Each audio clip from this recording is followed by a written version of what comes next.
नमस्कार मित्रमैत्रिणींनो, एव्हरीथिंग या चॅनलमध्ये आपल्या सर्वांचे खूप खूप स्वागत आहे. मित्रमैत्रिणींनो, आज नवरात्रीचा चौथा दिवस. दुर्गेच्या चौथ्या रूपाचे नाव कृष्मांडा असे आहे. चला तर मग आज आपण दुर्गेच्या चौथ्या रूपाचे म्हणजेच कृष्मांडा माताचे महत्व पाहूया. दुर्गेच्या चौथ्या रूपाचे नाव कृष्मांडा. आपल्या स्मित हास्यामुळे ब्रह्मांड उत्पन्न केल्यामुळे या देवीला कृष्मांडा देवी असे म्हटले जाते. संस्कृतमध्ये कृष्मांडाला कृमड असे म्हणतात. कृमडांचा बळी तिला अधिक प्रिय आहे. या कारणामुळे तिला कृष्मांडा म्हणून ओळखले जाते. नवरात्रीच्या चौथ्या दिवशी या देवीची पूजा केली जाते. या दिवशी साधकाचे मन अदाहत चक्रात स्थिर झालेले असते. या दिवशी अत्यंत पवित्र आणि अचंचल मनाने कृष्मांडा देवीला समोर ठेवून पूजा उपासना केली जाते. सृष्टीचे अस्तित्व नव्हते तेव्हा या देवीनेच आपल्या स्मित हास्याने ब्रह्मांडाची रचना केली होती, म्हणून ती सृष्टीची आद्य शक्ती आहे.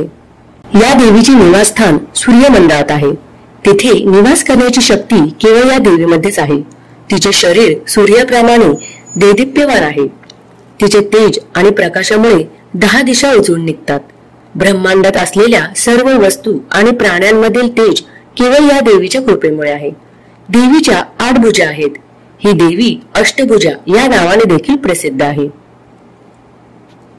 तिच्या 7 हातात क्रमश कमंडलू, धनुष्य, बाण, कमळाचे फूल, अमृत कलश, चक्र आणि गदा आहे. 8व्या हातात जपमाळ असून तिचे वाहन सिंह आहे. कृष्मांडाच्या उपासनेमुळे भक्ताचा आजार बरा होतो. या भक्तीमुळे आयुष्य, यश, शक्ती आणि आरोग्यात वाढ होते. या देवीला प्रसन्न करण्यासाठी फार काही करावे लागत नाही. मनुष्य पूर्णपणे देवीला शरण गेला तर त्याला शांती आणि समृद्धीच्या वाटेवर जाता येते. कृष्मांडाची उपासना मनुष्याला रोगापासून मुक्ती करते. त्याला सुख, समृद्धी आणि प्रगतीकडे घेऊन जाणारी ही देवी आहे. कु म्हणजे लहान, श म्हणजे ऊर्जा आणि अंडा म्हणजे ब्रह्मांडीय गोळा, सृष्टी किंवा ऊर्जेचा लहान बृहद ब्रह्मांडीय गोळा. असे मानले जाते की विश्वाच्या निर्मितीमुळे जेव्हा सर्वत्र अंधार होता तेव्हा देवी दुर्गाने या ब्रह्मांडाची निर्मिती केली होती. 8 हात असलेली कृष्मांडा देवी अष्टभुजा देवी म्हणूनही ओळखली जाते. आपल्या स्मित हास्याद्वारे देवी कृष्मांडा संपूर्ण जगताला मोहून घेते. तीच या ब्रह्मांडाची जन्मजाती आहे, म्हणून तिला कृष्मांडा असे म्हटले जाते. देवीचे निवासस्थान सूर्यमंडळाच्या आत आहे. ज्या सूर्याकडे तुम्ही काही क्षणभर सुद्धा पाहू शकत नाही त्या सूर्यमंडळाच्या आत देवी राहते. यावरूनच तिचे तेज सूर्यापेक्षा कितीतरी पट जास्त असेल याची कल्पना येते. देवीची क्रांती सूर्य किरणांसाठी तेजस्वी आहे. देवीचे तेज अतुलनीय आहे. याच तेजाने दशदिशा व्यापलेल्या आहेत.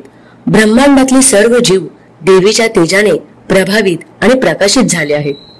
आपणही शास्त्र पुराणात दिलेल्या विधिविधानानुसार देवीची उपासना केली पाहिजे. देवीच्या भक्ती मार्गावर चालणाऱ्या साधकाला यशस्वी होण्यासाठी देवीच मदत करते. अशा भक्तांसाठी संसार सागर हा अमृत सागर वाटू लागतो. देवी कृष्मांडाची उपासना मनुष्याला सर्व प्रकारच्या आधिव्याधीतून मुक्त करते. सुख, शांती, समृद्धी, उन्नती या वाटेवर नेऊन सोडते. नवरात्रीच्या चौथ्या दिवशी कृष्मांडा देवीची उपासना केली जाते.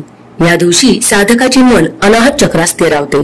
अत्यंत पवित्र आणि अचंचल मनाने देवीला मनाच्या चौरंगावर स्थापित करून तिचे अविरत स्मरण करावे.